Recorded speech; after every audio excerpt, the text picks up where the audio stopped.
Барлықтарыңызға сәлем достар, оразаларыңыз қабыл болсын. Бүгінгі біздің тақырыбымыз Snapseed приложениясы арқылы қалай өңдейміз және қандай мүмкіндіктері бар. Ал олай болса кеттік. Так, Snapseed приложениясын скачать етіп болсаңыздар, кірейік және открыть. Өзімізге керекті фотоны аламыз. Так, например, мен мына фотоны алдым. Мына фотоны қарасаңыздар, бұл Lightroom-мен өңделген, бірақ бұл өңделген кезде кішігірім қателіктер бар. Lightroom приложениясында ол мүмкіндік жоқ, оны тек Snapseed-пен жасай аламыз. Бар, бірақ платный Lightroom-да. Сол үшін біз Snapseed-те жасаймыз. Ол не? Бұлан жерде қызыл цвет артық болып кеткен. Так, байқап қарасаңыздар, төменгі жағында. Міне. Көріп тұрған болсаңыздар, және мына жақта насыщенность көп болып кеткен. Сол үшін бұл фотоның әдемілігін құртады. Ол үшін не істейміз? Біз инструменты дегенге кіреміз. Инструментқа кірсеңіздер, мына жерде өте көп функция қарап тұрсаңыздар, коррекция арқылы сіздер жарық, экспозиция ғой, бір сөзбен айтқанда, яркость, контраст, біреуінің өзінде қаншама дүниелер бар. Одан бөлек кривые, баланс белого. Так, оны қазір айтатын болам. Пока бізге бірінші ең алдымен мынау керек, мына жердегі объекттегі артық болып кеткен цвет, сары цвет артық болып кеткен. Оны біз выборочная коррекция арқылы құрта аламыз. Міне, выборочная коррекция. Және өзіміздің құрту керек объектке апарамыз. Насыщенность дегенге түсіреміз де азайтамыз. Так, бастапқысын көрейік.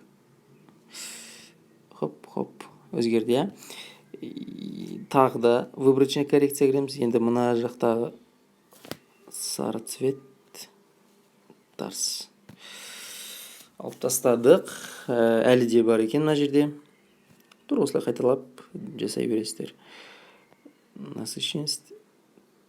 Так, көбіне адамдарға өте керекті нәрсе, өйткені деген артық цветтерді қалай құртамын деген секілді вопростар болады. Көп адамдарға сондай жағдайда керек.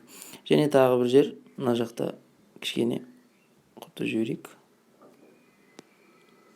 Да, меніңше болды. Артық цветтерді алдық. Енді мына жерде сары полоскаларды көріп тұрсыздар ғой, машинада. Бұл полоскаларды, сары сызықтарды более цветін қанық қылу үшін тағы да выборочная коррекция кірем.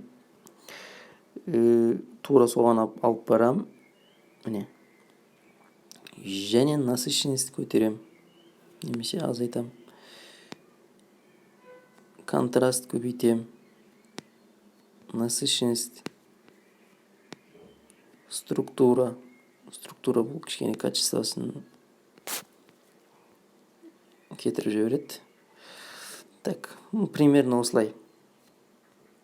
Сәл ғана разница бар, аса қатты разница жоқ. Енді бұның қандай мүмкіндіктері бар Snapseed'тің? Кіріп көреміз. Коррекция жаңа көрсеттім.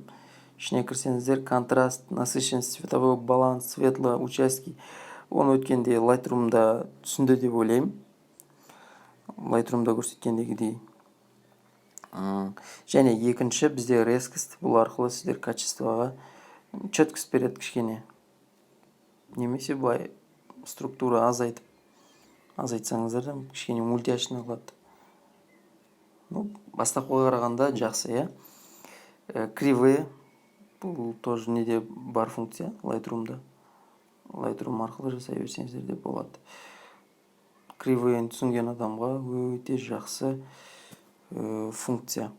Келесі баланс белого, температура, немесе оттенок берген кезде осы арқылы өзгерте аласыздар. Хоп.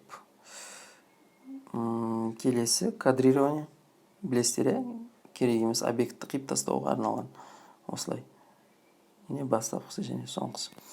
Келесі поворот. Поворотты былай бұрып тастауға болады бұл арқылы. Келесі перспектива. Міне фотоны осылай етіп көрсетеді. Бұл бізге керек па? Бұл енді бұл фотоға қатты керек деп ойламаймын, бірақ прикольно. Кішкене ғана берейік, иә? Перспектива.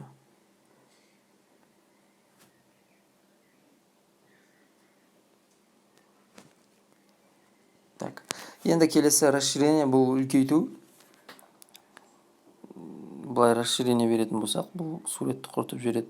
Сондықтан бір аса қажет емес. Бұл басқа нәрселерге керекті дүние. Келесі выборочная коррекция айтылды. Кест арқылы сіздер объектті жарығын бере аласыздар, например, мына жерде. Қараңыздар. Светі жанып тұрған сияқты. Тура солай жанында істеп көрейік міне.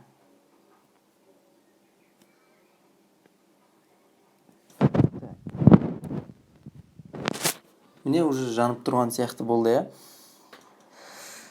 Бастапқыға қарағанда әлде қайда бізде жақсы болды. Кестте тағы дүниелер бар. Экспозиция бар. Температура бар. Сары цвет қып бояп. Міне. Сары цветпен бояп тастасаңыздар да болады.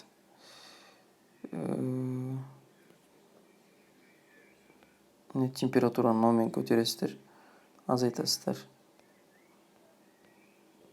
-5. Это уже холодный. Давайте біз холодный қып көрейік. Кисть. Және температура. Температура бізде -5-ке қойық. Хоп. И холодный. Және екіншісі. Так, енді қарап көрейік. Міне. Жақсы. Маған ұнайды.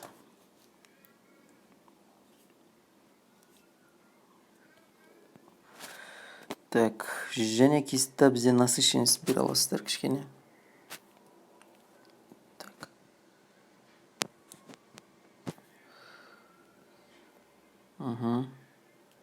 Енді келесі точечная коррекция деген бұл арқылы сіздер керек емес затты удалить ете аласыздар. Например, мына жерде бізде қара пятно қалды. Осы пятноны алып тастау үшін біз міне тура осылай қолданамыз. Бастапқы және соңғы. Бастапқы және соңғы. Так. Тағы да қайталап көрсем. Точечная коррекция арқылы сіздер керек емес объектті удалить ете аласыздар. Например, мына пятно бізге артық. Ол үшін бүйтіп удалить ете қоямыз. Одан бөлек мынадай объекттерді де жойып жіберуге болады. Міне осындай мүмкіндіктері бар. Бастапқы және соңғы. Келесі эффект HDR. Енді бұл жаңағыдай қатты эффект беріп жүрген. Интенсивность арқылы сәл азайтып аласыздар. Яркостьті көтереміз, немесе түсіреміз.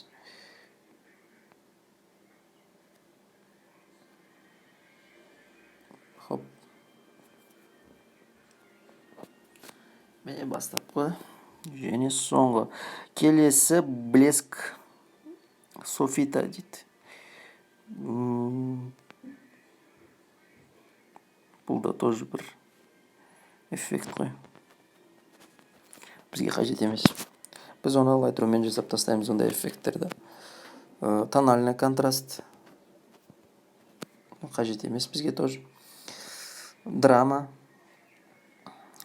тоже эффект беруге арналған. Бұл қатты тым артық болып кетсе, сіздер жерде интенсивность деп тұр. Сол арқылы азайтып алсаңыздар да болады. Насыщенность.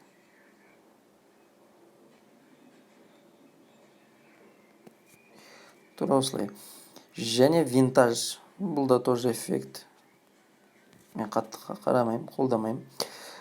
Келесі крупное зерно. Зерноны да бұл емес Lightroom'мен қоя бересіздер. Портрет, нуар, размытие. Тек қана бір объектті ғана қажет болса. Енді бұл жерде машина полный өзі тұру керек қой. Сол үшін бізге бұл болмайды. Жалпы осылай қолданасыздар. Фокусировка бір сөзбен айтқанда. Мында текст үлкейтіп, былай керемет етіп жазып, өзгертіп қоя бересіздер. Және рамка. Рамканың түрлерін таңдайсыздар да, үлкейтіп, кішірейтіп. Все, мен сіздерге Lightroom, то есть Snapseed'тің барлық мүмкіндіктерін түсіндірдім деп ойлаймын. Фото бастапқысы және не астыңғы жақтарын қарасаңыз қызыл артық цветтер көп болып кеткен. Және фарын кішкене болсын бір жағылып тұрған секілді көрсеттік. Мына видео ұнаған болса, міндетті түрде мен YouTube каналыма тіркеліңіздер, және Телеграмда міндетті түрде тіркелулі болыңыздар. Өте пайдалы ақпараттарды тегін беріп отыратын болам. Ал сау болыңыздар.